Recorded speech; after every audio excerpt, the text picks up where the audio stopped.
দুপুর থেকে রাত পর্যন্ত কি খেয়েছি আজকের ভিডিওতে থাকবে। শুধু ডায়েট নয়, এমনিতেও যারা আমরা স্বাস্থ্যসম্মত খাবার খেতে চাই তারা আজকের ভিডিওটি দেখতে পারেন। কাছে এবং দূরে, দেশ এবং দেশের বাইরে যে যেখান থেকে আমার ভিডিওটি দেখছেন, আশা করি সবাই ভালো আছেন। আমরা আলহামদুলিল্লাহ ভালো আছি। বেশ কয়েকদিন ধরে টানা বৃষ্টি, পানিও জমে গেছে দেখুন। এখানে যখন বৃষ্টি শুরু হয় টানা বৃষ্টি হতে থাকে, কয়েকদিন ধরে বৃষ্টি হচ্ছে। তো যাই হোক, আমি সেদিনের সেই চিকেনটা যেদিন আমি দেখিয়েছিলাম সেটাই আমি বের করেছি। এটা শুধুমাত্র আমার জন্য, আমি সেদিন বলেছিলাম। আর এই চিকেনে রয়েছে আদা, রসুন, পেঁয়াজ বাটা, আর রয়েছে হলুদ, মরিচের গুঁড়া, একটু সয়া সস, একটু লবণ, এগুলো দিয়েই আমি মেখে রেখেছি। এটা হয় কি যে যখন তখন কিন্তু এটা বের করে খাওয়া যায়। আর কিভাবে করব সেটা আপনাদের সাথে শেয়ার করছি। তো চলে এলাম রান্নাতে। আজকে আমি বাটার দিয়ে করব। বাটার দিয়ে কেন করছি অবাক হচ্ছেন? ডায়েটে এটা হচ্ছে আনসল্টেড বাটার। আনসল্টেড বাটার কিন্তু ডায়েটে অবশ্যই খাওয়া যায়। খেয়াল করবেন, যারা কিটো ডায়েট করে তারা কিন্তু সকালবেলা 1 কাপ বুলেট কফি খায় এবং বুলেট কফিতে কিন্তু আনসল্টেড বাটারটা অ্যাড করে। আমি কিন্তু আনসল্টেড লেখাটা দেখিয়ে দিয়েছি। সাথে নিয়েছি পুরো আস্ত একটি শসা কেটে নিয়েছি, আর নিয়েছি টক দই। টক দইটা ঘরে পাতা। তো যাই হোক, আমি এখানে 3 পিস চিকেন নিয়েছি আজকে দুপুরের জন্য। ভরপেট খাবার, কারণ একটা শসা খেলেই কিন্তু পেট ভরে যায়। সাথে রয়েছে আমার টক দই। টক দইটা খুবই মজার, আমার খুবই ভালো লাগে। ও হ্যাঁ, যারা ডায়েট করছেন মুরগির বুকের পিসগুলো নিলে ভালো হয়। আমরা যারা ডায়েট করছি তারা অবশ্যই টক দই খাবো। আর সেটা যদি ঘরে পাতা টক দই হয় সেটা আরও ভালো। আমি কিন্তু টক দইয়ের রেসিপিটা দিয়ে দিয়েছি। আর সাথে নিয়ে নিলাম 2টো কাঁচামরিচ। মরিচ তো আমার খুবই জরুরি। যাই হোক, আমার দুপুরের লাঞ্চটা শেষ হয়ে গেল। একটু বাইরে এসেছিলাম বিকাল টাইমটা একটু হাঁটাহাঁটি করতে। আর এই যে পাম ট্রিটা দেখাচ্ছি, সেদিন মানে এই পাশটা কাঁচা রয়েছে আর ওই যে ওই পাশটা কি সুন্দর পেকে গিয়েছে। সেদিন আমি মনে হয় একটু করে দেখিয়েছিলাম, আজকে পুরোটাই দেখিয়ে দিয়েছি। আমি একেবারে কাছে এসেছি।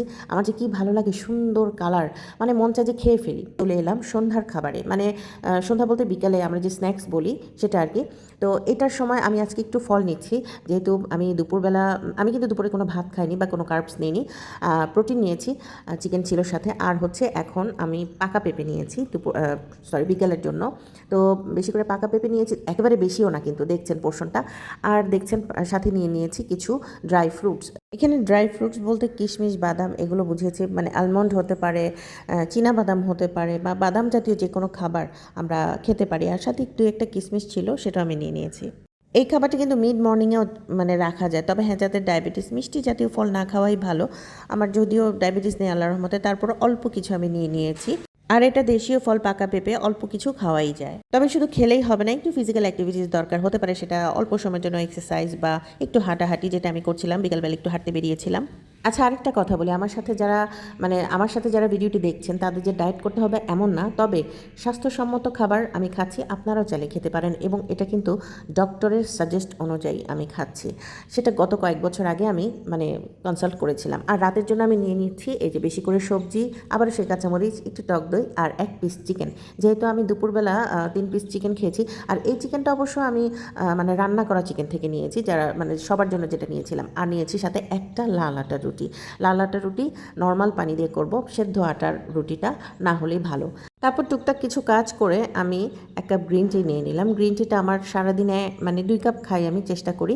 সকালে নাস্তার পর 1 কাপ খেয়েছি, আর এখন রাতের পর খাচ্ছি। আমার আসলে শুতে যাওয়ার 2-3 ঘন্টা আগেই কিন্তু আমি সব খাবার শেষ করে ফেলি। 2-3 ঘন্টা আগেই আমি এই 1 কাপ গ্রিন টিটা নিয়ে নিচ্ছি। গত সপ্তাহে সকাল থেকে মিড মর্নিং পর্যন্ত দেখিয়েছিলাম, আর আজকে দুপুর থেকে রাত পর্যন্ত দেখিয়ে দিলাম। পুরোটাই দেখিয়ে দিলাম আজ এ পর্যন্ত। আল্লাহ হাফেজ।